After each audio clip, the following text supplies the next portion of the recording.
Visit tcmcruise.com or call 1-877-223-7030.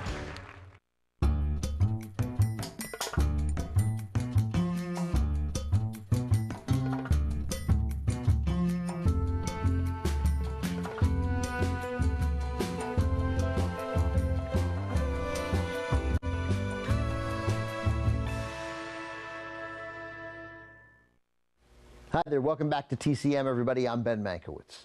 As we wrap up our salute to the films of Mel Brooks, we have a movie Brooks starred in and produced but did not direct. It's also a movie that gave Brooks the opportunity to co-star with his wife, Anne Bancroft.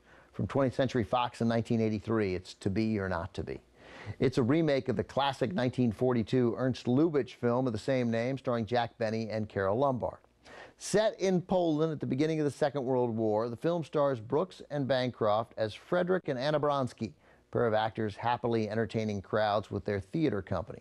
But when Hitler invades Poland, their home and theater are seized by the Nazis. So the Bronskys and the rest of their theater troupe of actors must employ every bit of their talents to outwit the enemy and flee the country.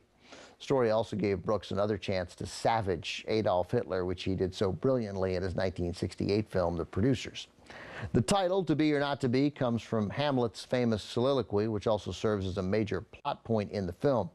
The screenplay was written by Thomas Meehan and Ronnie Graham, who a few years later would also write, along with Brooks, the screenplay for Spaceballs, Brooks' send-up of Star Wars.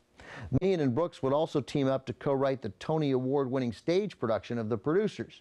To Be or Not to Be was directed by Alan Johnson, who had never directed before but had served as a choreographer on several Mel Brooks projects, including Blazing Saddles, as well as the original film version of The Producers.